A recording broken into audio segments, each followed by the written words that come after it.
Salut à toi, bienvenue dans cette nouvelle vidéo. J'ai eu plusieurs questions identiques qui me demandaient comment avec Bitpanda il était possible d'investir avec un effet de levier.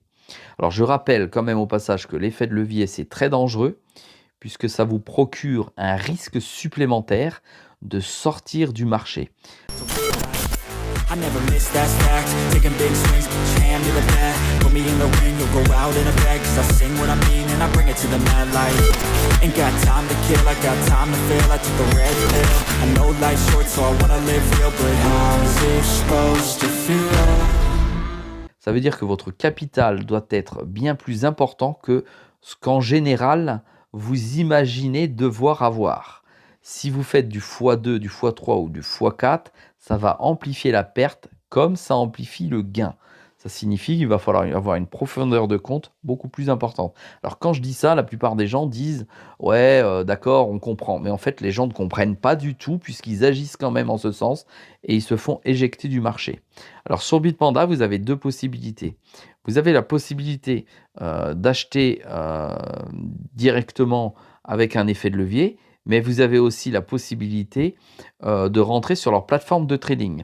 Ici, je vais vous montrer, sans plateforme de trading, de pouvoir vous positionner avec ce que l'on appelle des CFD. Des CFD, ça veut dire des contrats of difference. Ça veut dire que ce sont des actifs financiers qui reproduisent la valeur qui existe sur le marché. Vous ne possédez pas vraiment la valeur. Sur Bitpanda, vous allez donc cliquer sur découvrir ici et là vous allez avoir tous les actifs financiers qui existent sur Bitpanda. On clique sur tous les actifs et là vous avez tous les actifs. Donc vous avez de mêler sur cette base de données à la fois des crypto-monnaies, des indices crypto, des actions, des ETF, des matières premières et des métaux précieux. Ici, il s'agit de pouvoir trader dans la question des leviers. Donc vous allez cliquer sur levier et c'est là où vous allez retrouver les actifs qui sont tradables, achetables parce que ce n'est pas du trading, sur levier ou avec levier. Ici, on se rend compte qu'il y a du BTC en euros, du BTC en euros, en levier x1, levier x2. D'accord? Alors qu'est-ce que ça veut dire? On va dessus. Levier x1.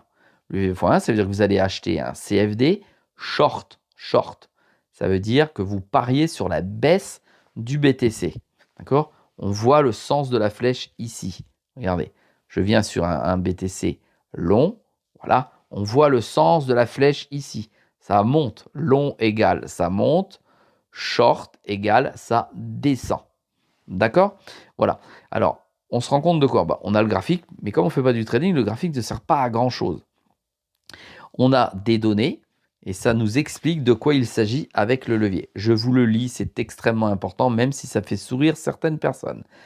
Si Bitcoin baisse de 1%, cet actif augmente de 1%.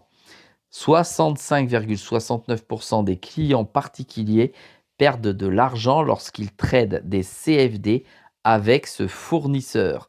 C'est-à-dire qu'avec Bitpanda, 65%, 66% des clients comme vous et moi perdent de l'argent en utilisant le levier. Vous devez vous demander si vous êtes prêt à accepter de perdre votre capital. C'est ce que je vous expliquais précédemment.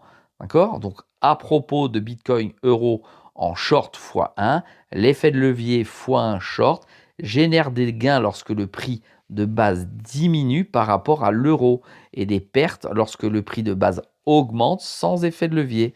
Vos gains ou vos pertes dépendent du moment où vous achetez ou vous vendez. D'accord? Donc là, vous avez une valeur ici, une valeur qui est adossée au BTC. Et vous avez des explications qu'il faut absolument aller lire ici. On fait comme ça et on lit. Prix de base, prix de cryptoactifs sous-jacent coté en euros. Je refais, ça signifie que on a le Bitcoin qui a été coté en euros et qui a une valeur. C'est un sous-jacent, ça veut dire que ça représente la valeur du BTC.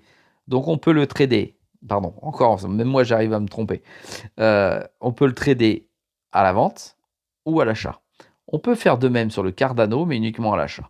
Sur Shangling à l'achat, sur le Doge à l'achat, sur l'Ethereum bien sûr à l'achat et à la vente puisqu'il y a suffisamment de liquidité, sur le Litecoin, sur Polkadot, sur Polygon, sur Solana naturellement à l'achat et donc on peut rentrer avec un effet de levier x2 dessus et on a les mêmes recommandations. Vous savez, comme je suis friand de Solana, c'est pour ça que je vais tout de suite sur Solana et on peut aller trader. C'est tout simple, on clique sur acheter, on va acheter. Alors là, ça nous rappelle les règles, d'accord? Est-ce qu'on est d'accord? On met continuer et ici, on a la possibilité d'entrer en fonction de ce que l'on a sur le compte, d'entrer en effet de levier de 1,89, d'accord? Puisque là, ce sont des frais de nuit, comme c'est indiqué, en plus dessus, et pouvoir entrer en position à l'achat et on va pouvoir sortir quand on le souhaite.